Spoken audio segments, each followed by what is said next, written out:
Oh, hi everyone from wherever you are. Hello. I am very excited as you can see.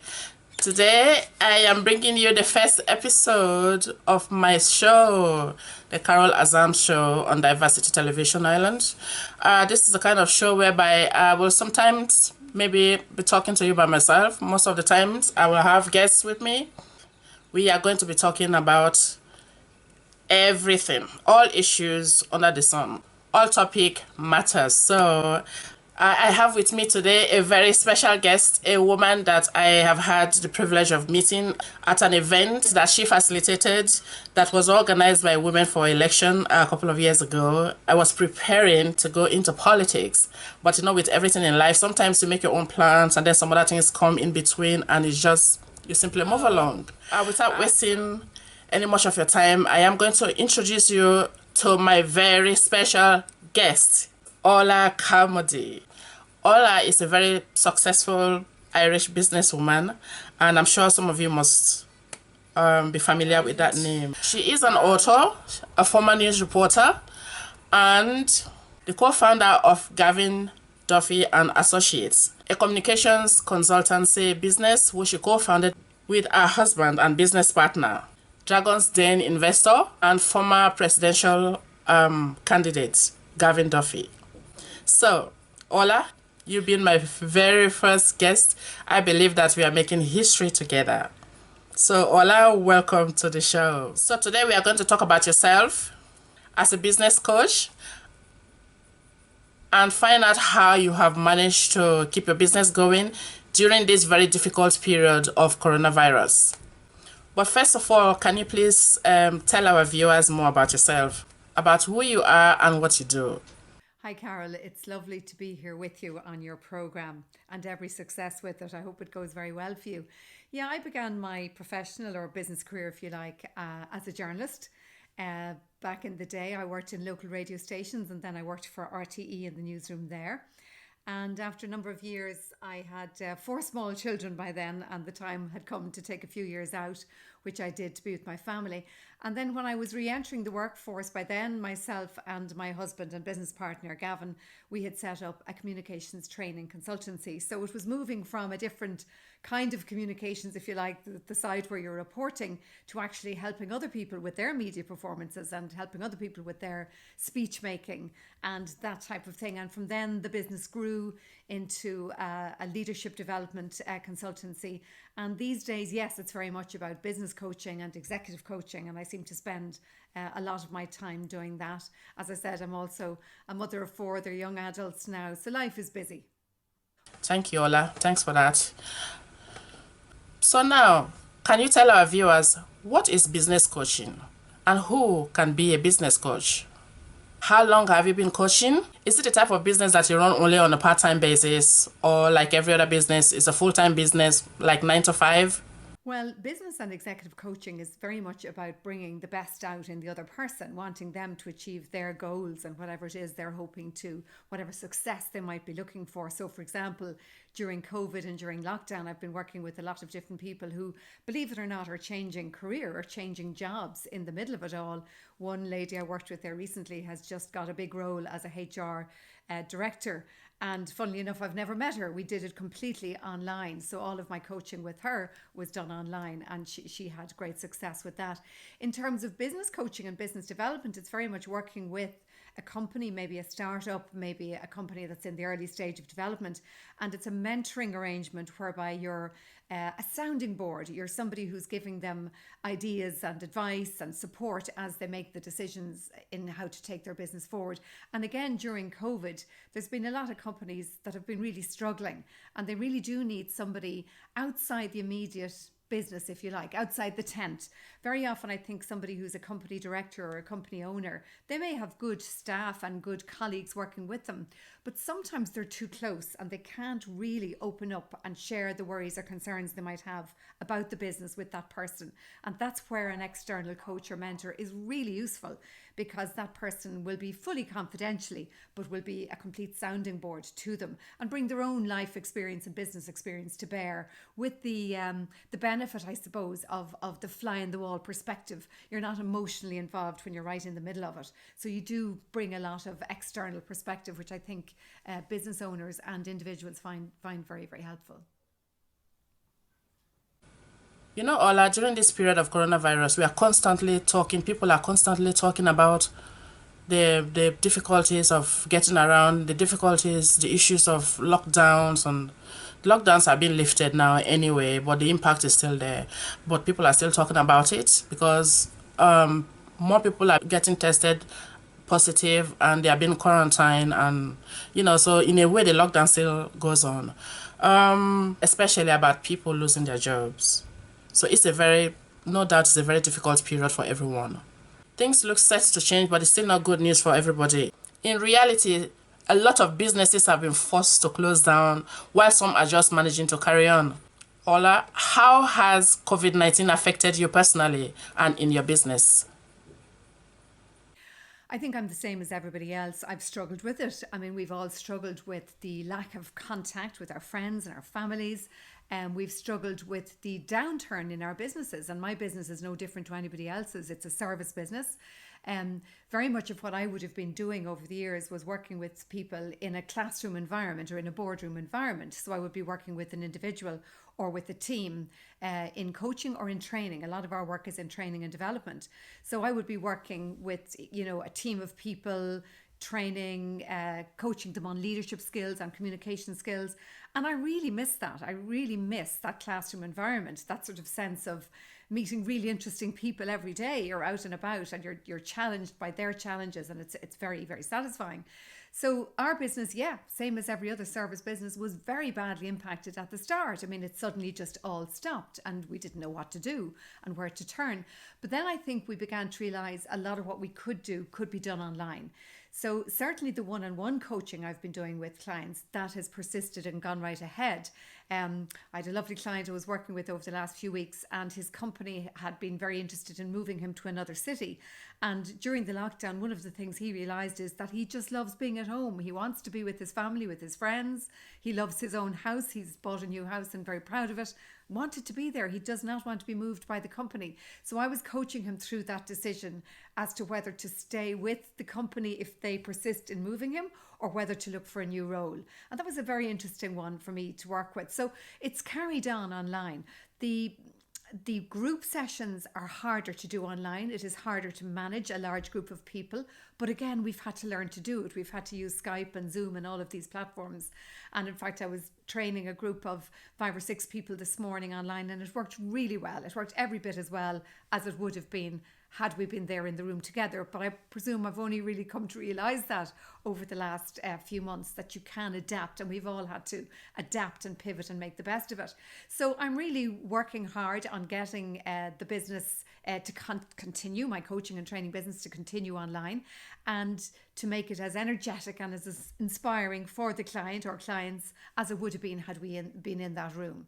And that maybe was a struggle at the start, but I think I'm really getting used to it. And I find it's all about putting a lot of energy into it and keeping that energy level up, regardless of whether you're not in the form or it's raining outside or you've been stuck inside the house for the last week and you haven't really had that lovely interaction we all came to get used to in the office. But this is the new way of working, and it seems that COVID is here for longer than we imagined. So we just have to adapt, and we have to make the best of it, and we have to keep our businesses going and keep the best foot forward.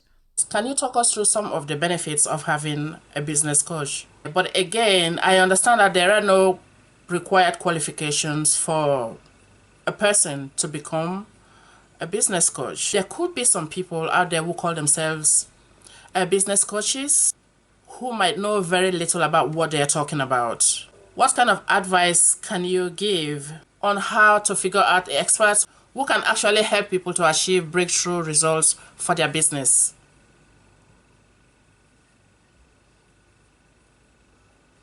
I think if you remember yourself, we all had a friend or a family member or an older grandmother or aunt who was always a good person to go and talk to when you had a problem, and you sounded out things with them and you felt you got a good steer.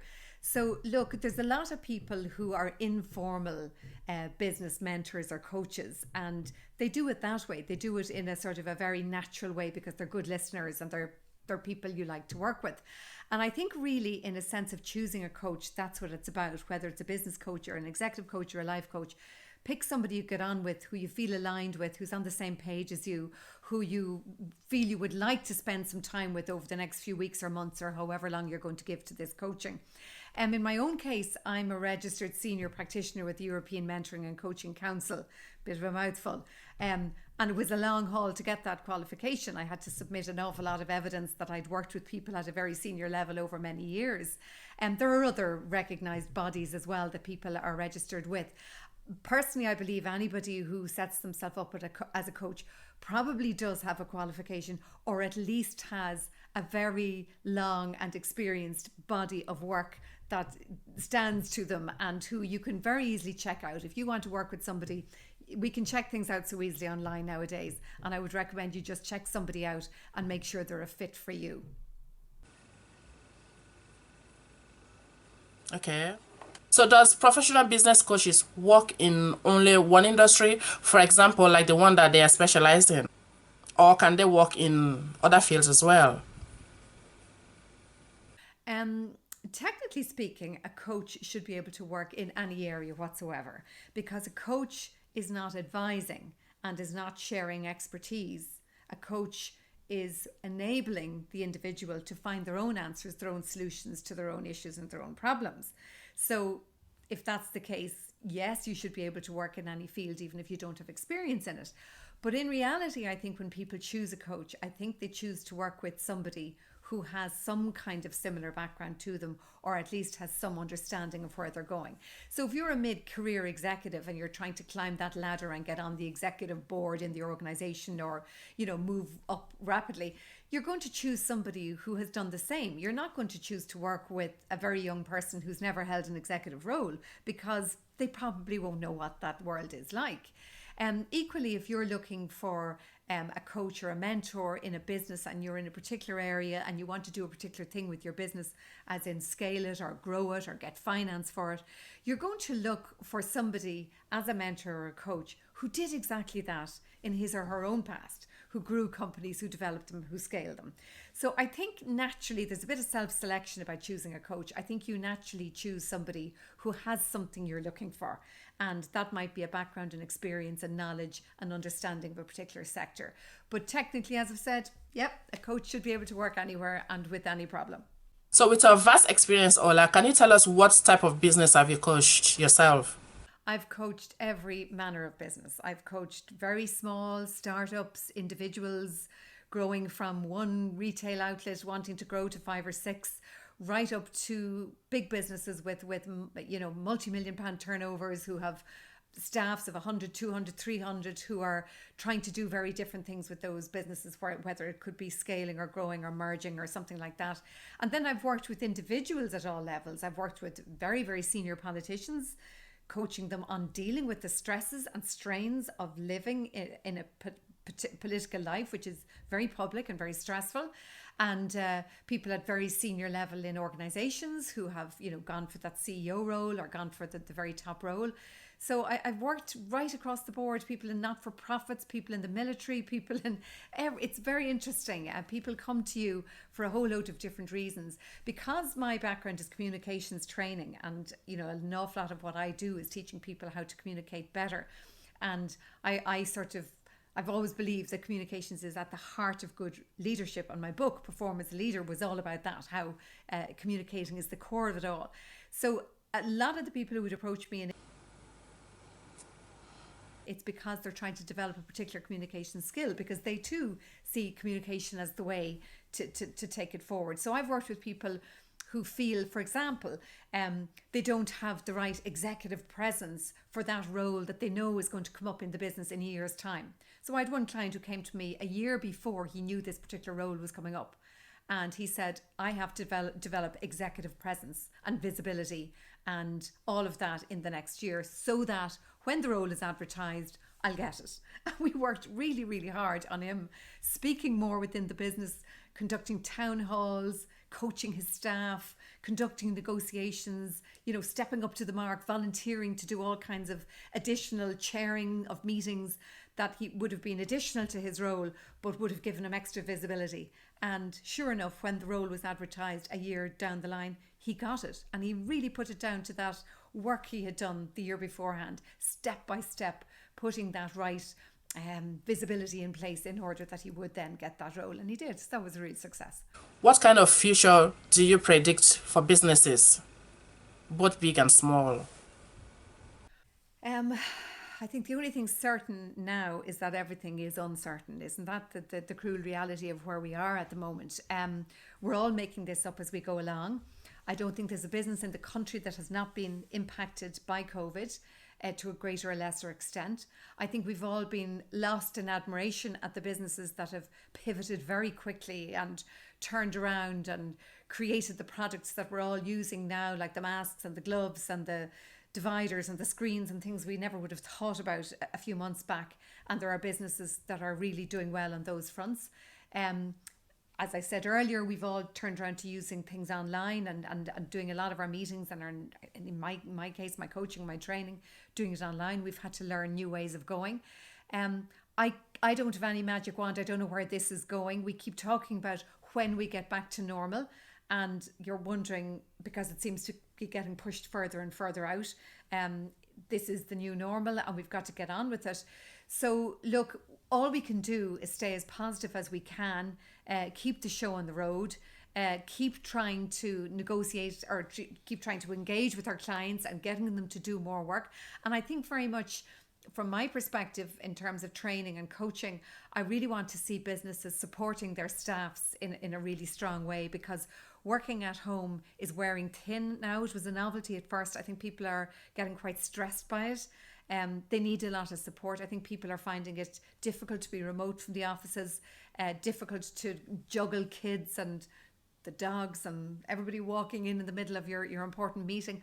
All of that has been difficult for us, and I think I would like to see businesses really supporting their staffs more with various ways of encouraging them to come online and do more of this kind of thing in order to keep us all going. That's all we can do, really.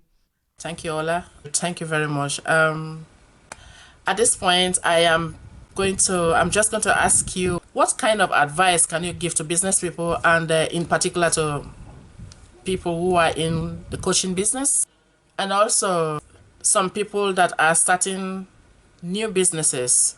What kind of advice would you give to those kind of people? For anybody currently working in business coaching, look, it's been a very interesting time. It's been challenging, but there's been a lot of supports out there. I mean, Enterprise Ireland or the local enterprise offices offered vouchers to businesses to actually go and get coaching and support if they needed it, and that was going to be paid for by the local enterprise office. So that must have benefited existing coaches. For anybody new setting up, I'd say it'll be tough. It'll be a struggle.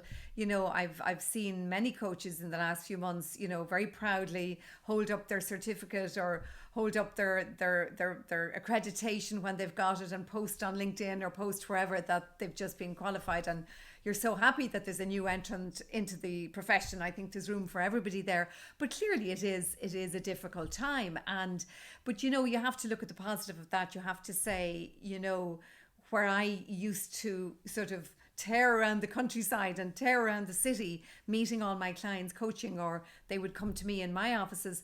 In actual fact, moving online may be the best thing that's ever happened coaching, in the sense that it will be easier to see people, or to see 3 or 4 people in a row in a day you've laid aside for coaching, because you'll actually be doing it online. So this could be very positive. And I said at the start of this interview that one of my most recent successes, a lady who got a very big job in HR, and I'm very, very happy for her. I've never met her. I met her completely online and did all of the work online, and it worked extremely well. And in fact, it was very funny. She has small children and she was working at home. She used to jump into her car, and my coaching sessions were me in my office and her outside in her front drive in her car, and it worked very, very well, and she got the role. So look, it could end up being a very good time for coaches. So the best of luck to anybody who is recently qualified, and as I said, welcome to the profession. There's room for us all.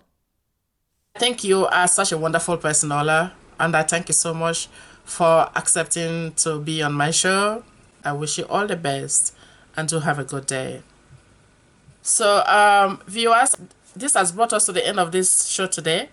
I hope that you enjoyed it and you have learned a few things from my guests today. I am looking forward to be with you once again next week with a new guest. Until then, I wish you the best and do have a good day.